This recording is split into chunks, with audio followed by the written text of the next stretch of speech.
Hey everybody, I'm Stacy and today we're making one of my favorites. It's like one of the easiest things ever to make. I like it for breakfast, I like it for brunch, I like it for dessert especially, and that's what it's intended for really.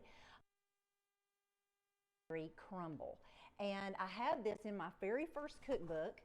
It is so good. I don't know if you can see that. Very short recipe, as you can see. It only has really 6 ingredients in it, but there's 2 different sets of ingredients. One is for the topping and one is for the berry mixture. So let's get started and let's make the topping first. So right now I'm with my stand mixer and I have the paddle attachment, and I'm just going to be adding 1 cup of flour. I have in my recipe a 1/3 cup of sugar and a 1/3 cup of brown sugar, but I used a 1/2 cup of brown sugar because I tasted my blackberries and they're a little bit sour, so this is just going to help that. But in a minute I'm going to be adding more sugar to that particular mixture. So anyway, it can be a 1/3 and a 1/3. All right, then I'm going to use a little bit of salt, just a pinch of salt or a 1/4 teaspoon of salt. Okay, a little bit of cinnamon and a 1/2 cup of pecans or the nuts of your choice. All right, last but not least, 1 stick of butter. So I'm going to just add just the butter straight in here. You don't have to cut it up, nothing. It needs to be room temperature.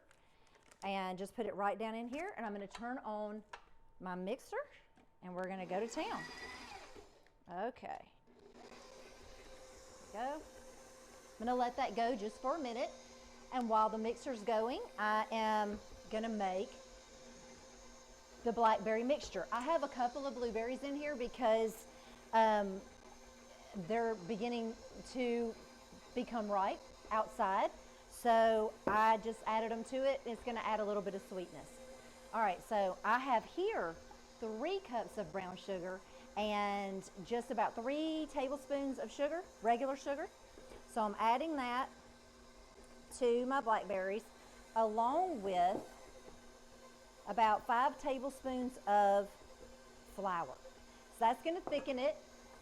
This is going to all thicken itself. Now I'm going to show you the inside of my mixer here in a minute and show you how it's supposed to look when it gets ready. It just needs to look like coarse, just kind of coarse and crumbly, and that's just going to go straight on the top, and all of that buttery flavor is going to just be amazing in that. I'm also going to put a little bit of vanilla in with my berries, and we'll just call this the wet ingredients because they will become wet with all of the juices from my fresh berries. I have done this with frozen berries as well, and it works really good too. So you'll want to add a little bit more flour if you're using that though. All right, so I'm just mixing that together, and I'm just gonna pour this into my baking dish. All right, so I have a 9 by 12, or no, not a 9 by 12. I don't even know what size this dish is. I just wanted it to be nice and pretty, so I am using a smaller dish than I normally do. Okay, I'm just going to mix that in really well where all of the sugar is incorporated in with the berries.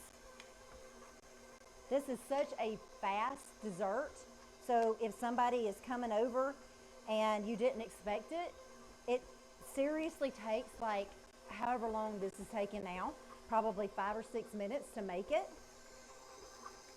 I'm gonna let that go just 1 more minute or so.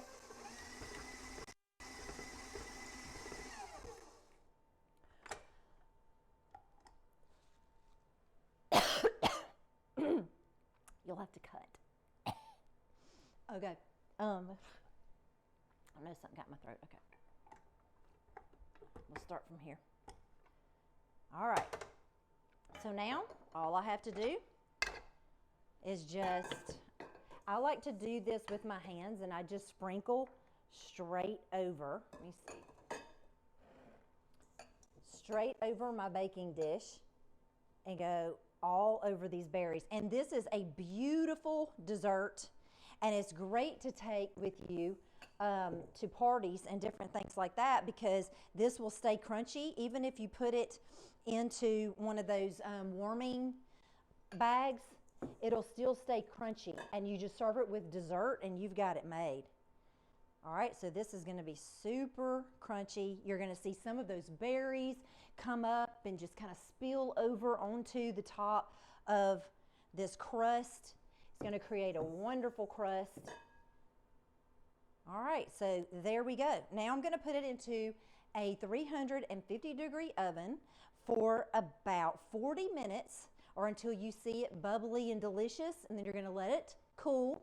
And then it's ready to be scooped into a bowl, and with a huge just scoop of ice cream, and it'll just start melting, and it'll look like cream and berries, and then it'll be cold and hot at the same time, and that's my favorite kind of dessert. So there you go. So I'm going to put it in the oven right now, 350 degrees. And that's all there is to that. I'll see you in a minute when it's done. Okay, so my cobbler is out of the oven, and I've let it sit here for about 5 minutes just so it can all just get nice and gooey and delicious. It's still warm though here. And don't forget to pick up my book, and it's my first book called Tracking the Outdoors In. It's got a lot of outdoor recipes, a lot of farm to table recipes, and I really have a lot of my very favorite recipes in that book. And so now for the big reveal. So I've got my ice cream. Now it's time to get into this awesome cobbler. And it's nice and hot, and you can see the steam coming up out of it. Delicious. Oh my gosh, that is going to be so incredibly good. I want some of that yummy crust on there. Look at how good that is.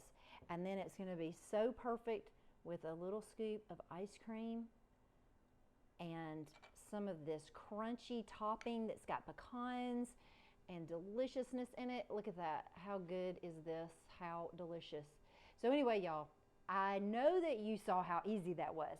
So get in the kitchen and make some of this blueberry crumble.